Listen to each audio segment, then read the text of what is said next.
నమస్తే. ఇప్పుడు మనతో పాటే ఉన్నారు ప్రముఖ ఆస్ట్రాలజర్ చేబిఎం కిరణ్ శర్మ గారు. గురుగారితో మాట్లాడదాం. నమస్తే గురుగారు. నమస్తే అమ్మా. అఖండ లక్ష్మి ప్రాప్తిరస్తు. గురుగారు, రీసెంట్ గా ఒక న్యూస్ వైరల్ అవుతుంది గరికపాటి గారి గురించి. ఆయన అంటే మాట అలా వచ్చేసిందా లేదా కావాలని అన్నారా తెలియదు, కానీ ఆంధ్రప్రదేశ్ ని తెలుగునాడుగా పేరు మార్చాలి అని చెప్పేసి అది అన్నారు. అది ఎంతవరకు కరెక్ట్ అంటారు? ఇప్పుడు గరికపాటి వారు అనగానే ఏదో విమర్శకుడుగా మనం చూడాల్సిన అవసరం లేదు. మంచి మహామేధావి. కొన్ని విషయాలు నేను వారిని కూడా వ్యతిరేకిస్తాను. నేను దాని మొహమాట లేకుండా చెప్తాను, వ్యతిరేకిస్తాను కొన్ని విషయాలు. ఎందుకంటే సంవత్సరికాల గురించి, ఆబ్దికాల గురించి కొద్దిగా మాట్లాడుతూ ఏదైనా తినొచ్చు అని చెప్పి కొన్ని వీడియోలు చేశారు. అంటే ముఖ్యంగా సంవత్సరికాల గురించి, అలా సంవత్సర సూతకాలు ఏమి ఉండవు, అలాంటివి ఏం లేవు అని చెప్పినప్పుడు నేను చాలా వ్యతిరేకిస్తాను. అటువంటి పరమ మేధావి అయినటువంటి వ్యక్తి మరి గరుడ పురాణాన్ని ఎలా చదవకూడదు మానేసాడో మాకు తెలియదు. మరి గరుడ పురాణం చదివి ఉంటే ఆ మాట మాట్లాడేది కాదు. గరుడ పురాణం స్పష్టంగా చెప్పబడింది. అంటే ఆయన అన్నటువంటి కొన్ని మాటలకి వ్యతిరేక మాటకి నా సమాధానంగా చెప్పాను నేను. నేను వ్యతిరేకిస్తాను, ఆయన కొన్ని విషయాలు వ్యతిరేకిస్తాను నేను. అక్కడ సంస్కృతిగా ఉండదు, గుడికి వెళ్ళొచ్చు అని చెప్పడం అనేది, క్షేత్రాలకు వెళ్ళకూడదు. ఇక్కడ పాయింట్ రెండు రకాలు. ఒకటి, క్షేత్రానికి వెళ్ళకూడదు అనేది, ఎందుకు వెళ్ళకూడదు అనేది మన వాళ్ళు చెప్పిన విషయంలో ఊళ్ళో ఉన్న గుళ్ళకి వెళ్ళొచ్చు అని చెప్పారు. ఇంట్లో ప్రతి మాసం కూడా పితృదీక్షలో ఉంటాం మనం. తల్లి చనిపోయినా తండ్రి చనిపోయినా దాని పేరు పితృదీక్ష. పితృదీక్షలో ఉన్న వాళ్ళు ఎట్టి పరిస్థితుల్లో కూడా ఏకభుక్తమే తినాలి. ప్రతి మాసం కూడా ఆబ్దికాలు మాసికాలు పెట్టాలి. ప్రతి మాసికం చనిపోయిన తిది రోజున మాసికం పెట్టాలి. తర్పణాలు పెట్టాలి వాళ్ళకి. ప్రతిరోజు తర్పణం ఇవ్వాలి, జలతర్పణం ఇవ్వాలి వారికి. ఇవన్నీ కూడా ఖచ్చితంగా ఉంటాయి. సంవత్సర విముఖం తర్వాతనే మనం క్షేత్రాలకు వెళ్ళేది రూల్ అది. ఈయన ఒక దగ్గర మరి ఎక్కడో అట్లాంటివి ఏం లేవు, అంత ఏం లేదు, ఎవరైనా వెళ్ళొచ్చు వీరికి, పైనతో కూడా మనం పోతామా, రోజు ఏడుస్తున్నామా, మర్చిపోవడం లేదా అని చెప్తుంటారు. లేదు, నీ కర్మకి సాక్షిభూతుడు భగవంతుడు. కాబట్టి కొన్ని కర్మలు తప్పకుండా ఆచరించాల్సి ఉంటాయి. అది గరుడ పురాణం స్పష్టంగా చెప్పబడింది. ఏ మాసం ఏం చేయాలి, అధిక మాసం ఏంటి, మామూలు మాసం ఏంటి, ఆబ్దికాలు ఎలా పెట్టాలి, ఇవన్నీ చెప్పబడింది. అక్కడ ఆయన మాట్లాడినప్పుడు ఆ గుడికి వెళ్ళొచ్చు అని చెప్తాడు. ఎందుకు వెళ్ళకూడదు క్షేత్రాలంటే, ఆయన చెప్పిన ప్రకారంగా వెళ్ళొద్దంటే, ఎవరైతే కర్మకాండ చేసినటువంటి పిల్లవాడు ఉన్నాడో సంవత్సరం వరకు పితృదీక్షలు ప్రతి మాసం మాసికం పెట్టి వాళ్ళ మోక్షానికి వారికి దారి ఇవ్వాలి మనం. అంటే వాళ్ళ మోక్షాన్ని వెళ్ళడానికి మనం తిలతర్పణం యముడికి ఇస్తున్నాం. మనం యముడికి చెప్తున్నాం, మేము మా తల్లిదండ్రులకి తర్పణం ఇచ్చి వాళ్ళ పాపాలు చేస్తుంటే క్షమించని చెప్పేసి దాన ధర్మాలు చేస్తూ తద్దినాలు పెడుతూ పిండాలు పెడుతుంటాం. దానికి యముడు తృప్తిపడి వీడి పనిష్మెంట్కి తగ్గింది, వీడికి కొద్ది పర్సెంటేజ్ పెరిగింది, వీడిని పాస్ చేయొచ్చు, వీడి బెస్ట్ మార్కులు వేయచ్చు, వీడు ఫస్ట్ క్లాస్ స్టూడెంట్, వీడు బెటర్గా వచ్చాడని చెప్పేసి మన తల్లిదండ్రుల్ని, మన పితృదేవతల్ని మోక్ష నరకాన్ని నుంచి బయటపడేస్తారు. మోక్షానికి మనం ఇచ్చేటువంటి ఈ తర్పణాదులు, పిండ ప్రదానాదులు, అన్నదానము, సంతర్పణలు, ఇది చేయాలి తప్పకుండా. దానికోసం తర్పణాలు చేయాలి. రెండవది, ఈ తర్పణం చేసేటువంటి కుమారుడు పెడుతున్నాడు, భార్యాభర్త ఇద్దరు కూడా క్షేత్రానికి వెళ్ళినప్పుడు ఏదైనా ప్రమాదము చేత వాళ్ళు చనిపోతే, వీడికి చనిపోయిన వాళ్ళకి ఎవరు తర్పణాలు ఇవ్వాలి? వాళ్ళకి అక్కడ ఏది దక్కదు వాళ్ళకి. అప్పుడు వాళ్ళు వచ్చేసి నరకంలో కాకుండా, ఇటు లోకంలో కాకుండా చాలా ఇబ్బంది పడుతూ అనేక అవస్థలు పడతారు. ఎప్పటికీ నరకంలో ఉండిపోతారు వాళ్ళు, త్రిశంకు స్వర్గంలో ఉండిపోతారు వాళ్ళు. అది చాలా ప్రమాదం కలిగింది. కాబట్టి మన పెద్దవాళ్ళు ఖరాఖండిగా చెప్పారు, తీర్థయాత్రలకి వెళ్ళకూడదు, సముద్ర స్నానం చేయకూడదు, నదీ స్నానం చేయకూడదు, ఎటువంటి కొండల మీదకి వెళ్ళకూడదు, ఎటువంటి క్షేత్ర దర్శనం చేయకూడదు అని స్పష్టంగా చెప్పబడింది. అంటే ఒకవేళ ఈ పెద్ద ఎవరైతే కర్మకాండ చేసిన పిల్లలు ఉన్నారో వాళ్ళు వెళ్ళిపోతే చనిపోయిన వాళ్ళకి తర్పణాలు పెట్టి వాళ్ళు ఎవరు లేరు కాబట్టి వాళ్ళకి ప్రమాదమే, వీళ్ళకి ప్రమాదం ఏర్పడుతుంది కనుక వెళ్ళొద్దని ఖరాఖండి చెప్పారు. ఇది ప్రత్యక్షంగా ఇది ఉదాహరణ. పరోక్షంగా మనకి ఇచ్చే తిలతర్పణాలు స్వీకరించాలి కాబట్టి అది ఉదాహరణ. కాబట్టి ఈ సంవత్సర సూతకంలో ఎవరు కూడా వెళ్ళకూడదు, ఏకభుక్తమే ఉండాలి, ప్రతి మాసార్థమే చెప్పారు. దీని ఆయన ఒక దగ్గర ఎక్కడో ఒక చోట నేను ఆయన ఇలా చేయకూడదు, అలా ఏం లేదు, గుడికి వెళ్ళొచ్చు, అడికి వెళ్ళొచ్చు, అని చేయొచ్చు అని చెప్పారు. దాన్ని తీవ్రంగా వ్యతిరేకిస్తాను నేను. కొన్ని వ్యతిరేకిస్తాను నేను. అంటే చదువుకున్నవాడు కొద్దిగా వెర్ర ఎక్కువ ఉంటుందని, ఓవర్ఫ్లో అయితే బండి స్టార్ట్ అవ్వదు, ఓవర్ఫ్లో అయితే బండి స్టార్ట్ అవ్వదు. అలాగే ఓవర్ఫ్లో పురాణాలు చెప్తే కొద్ది ఇబ్బంది అవుతుందని చెప్పేసి కొన్ని వ్యతిరేకిస్తాను. కానీ అపర మేధావి, నిత్యము గౌరవించదగిన వ్యక్తి, నిత్యము అతని పాదాలు నమస్కరించదగిన వ్యక్తి గరికపాటి వారు.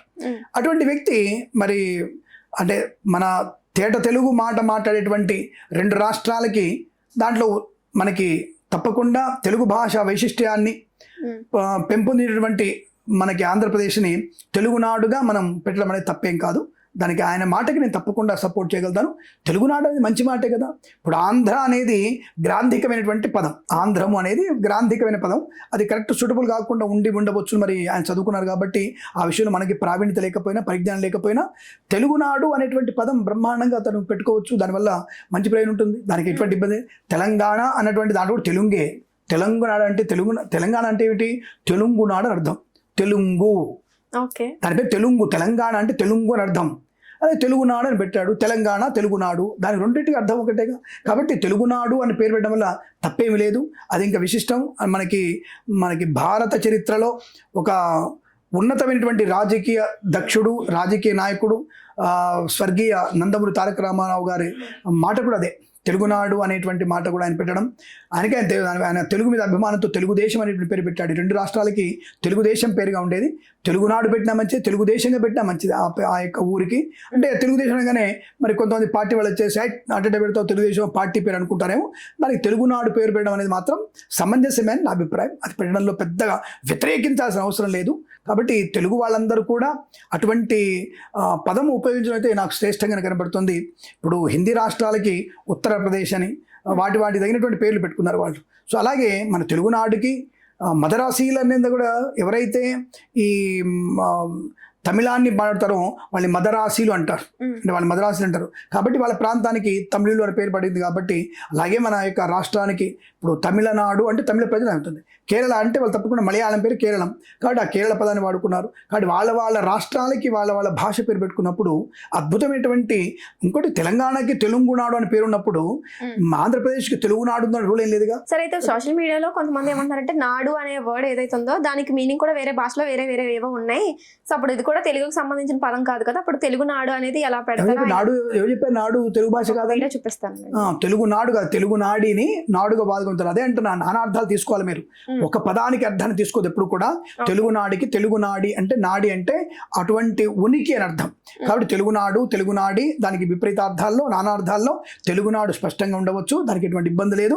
దానికి మీరు అంటే ఒక పదాన్ని తీసుకొని దానికి అల్లికలు పిల్లికలు చేసుకొని మీరు ఇబ్బంది పడక్కల్లా. నాడుకి అనేక రకాల నానార్థాలు ఉన్నాయి. ఒక పదానికి నానార్థాలు తెలుగు భాషలో ఎక్కువ ఉంటాయి, సంస్కృతంలో ఇంకా ఎక్కువ ఉంటాయి. కాబట్టి దానికి కంగారు పడక్కర్లే. తెలుగునాడు తెలుగునాడి రెండు ఒకటే. తెలుగు బాధ అందుకంటే కదా తెలుగుదేశం అనొచ్చు, తెలుగు ప్రదేశం అనొచ్చు, లేదు తెలుగుదేశం అనొచ్చు, దానికి ఇబ్బంది ఏం లేదు. తెలుగు ప్రాంతం కూడా పెట్టుకోవచ్చు, దానికి ఇబ్బంది ఏం లేదు. కాబట్టి దాని నుంచి అతిగా కంగారు పడాల్సిన అవసరం లేదు. అదే అంటారు కదా, చిలువలు పలువలు చేసి దాన్ని విపరీత అర్థాలు తీసుకోవడం మనకి సోషల్ మీడియా ఎక్కువైపోయింది. అంత ఓవర్గా ఎక్స్పెక్ట్ చేయకండి, అంత ఓవర్గా థింక్ చేయకండి. తెలుగునాడు తెలుగు పదమే. నాడి, నాడు, నాడము ఇవన్నీ కూడా తెలుగు పదంలోకి వస్తాయి. నానా అర్థాలు చాలా ఉన్నాయి, దాంట్లో తెలుసుకోవచ్చు. మీరు ఎంత వీడియో చూపించినా దానికి నానా అర్థాలు ఉన్నాయి. తెలుగు టీచర్ ఆయన మహా తెలివి గల వ్యక్తి కాబట్టి ఆయనకు తక్కువ అంచనా వేయదు. తప్పకుండా మీరు తెలుగునాడు అనే భాష మీకు నానార్థాల్లో కరెక్ట్గా వస్తుంది, ఇబ్బంది లేదు. ఇంకొకటి ఏంటంటే, ఇంకొంతమంది గరికపాటి గారికి వ్యతిరేకంగా అప్పట్లో ఎన్టీఆర్ గారు తెలుగుదేశం అని ఒకటి ఉండేది, ఆయన పార్టీ పేరు పెట్టాలనుకుంటే ఆయన అప్పుడే పెట్టేవారు, అంటే ఏదో ఒక రీజన్ ఉండే కదా అప్పటి నుంచి ఆంధ్రప్రదేశ్ అని అలా ఉంచేశారు, కొత్తగా మీరు చెప్పేది ఏంటి అని మాట్లాడుతున్నారు. వాళ్ళకి ఏమని చెప్తారు మీరు? ఒకటి అదే అంటారు, ఇప్పుడు ఎవరి అభిప్రాయాన్ని వాళ్ళు మనం గౌరవించాలి. ఇప్పుడు వాళ్ళని వ్యతిరేకించట్లే నేను. ఆంధ్ర అనేటువంటి పదము కన్నా ఇప్పుడు ఆంధ్ర అనే పదంలో తెలుగు ఏం లేదు. ఆంధ్రదేశం అనేటువంటి పేరు అంటే ఏ సబ్లోగ్ ఆంధ్రాలోగే అంటే అందరికా లోగే అని మరి ఎట్లా వచ్చింది ఆంధ్రప్రదేశ్ నాకు కూడా తెలియదు. కానీ దాని చూడాలి మనం, ఉంటుంది చరిత్రలో ఉంటుంది, సంకల్పం ఉంటుంది ఒకటి. ఇది వివాహ సంకల్పాలు ఉంటుంది. వంగ, కళింగ, కాంబోజ, సామ్రాజ్య, ద్రావిడ అనేటువంటి పేరు ఉంటుంది. కాబట్టి ఈ పేర్లలో ఆంధ్ర అనేటువంటి పేరు కూడా ఉంది దాంట్లో, లేదని చెప్పి తెలుగు మాట్లాడే వాళ్ళకి సులువైనటువంటి ఆంధ్ర అనేది తెలుగు పర్యాయ పదంగా చెప్పబడింది. ఆంధ్ర అని అది అనుకుంటున్నాను నేను. కానీ తెలుగునాడు అనేది పెద్దగా తప్పు పదం ఏం కాదు. అలా అని చెప్పేసి ఆంధ్రప్రదేశ్ తక్కువ అని అవసరం లేదు. ఆంధ్ర వాళ్ళందరూ కలిసినటువంటి ఆంధ్రీయులు అందరినీ ఆదరించేవని అర్థం. నేను అనుకుంటున్నా అందరినీ ఆదరించే తత్వం ఆంధ్రప్రదేశ్ది కాబట్టి అలా ఆంధ్రప్రదేశ్ అని ఉండవచ్చును అని నేను అనుకోవడం, దాన్ని తృప్తిపడాల్సింది తప్ప. కానీ ఆంధ్రప్రదేశ్కి అప్పుడున్నటువంటి కాలమాన పరిస్థితులు పేరేం పెట్టలేదు. కానీ తెలుగు అనేటువంటి పేరు మాత్రం తెలుగునాడు అనేది ఎప్పటి నుంచో ఉంది. కాకతీయుల కాలంలో కూడా ఉంది.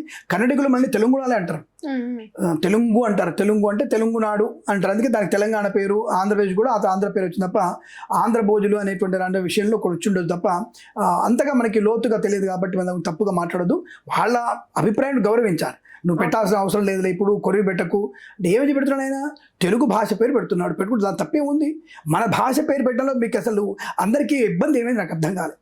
తెలుగునాడు అని పేరు పెడితే ఏమైంది మీకు, ఇప్పుడు దాని నష్టం ఏమొచ్చింది నాకు అర్థం కాలేదు. వాళ్ళు ఏమంటారు ఆంధ్రప్రదేశ్ ఉంటే ఇప్పుడు నష్టం వచ్చిందని అడుగుతారేమో.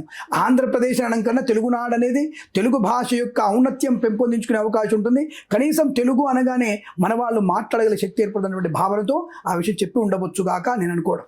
బట్ తెలుగునాడు పెట్టడం వల్ల తప్పేం లేదు, అలానే ఆంధ్రప్రదేశ్ ఉండడం వల్ల నష్టమేమీ లేదు అన్న విషయాన్ని నేను అంటే 50-50 చెప్తున్నాను కాదు, నేను గరికపాటి వారికే సపోర్ట్ చేస్తూ మాట్లాడుతున్నాను. తెలుగునాడు పేరు పెట్టడం వల్ల ప్రయోజనం బాగా ఉంటుంది, మన ఉనికి ఇంకా పెరుగుతుందని నా అభిప్రాయం. ఓకే, శుభమస్తు. ఓకే, ధన్యవాదాలు గురు. శుభం.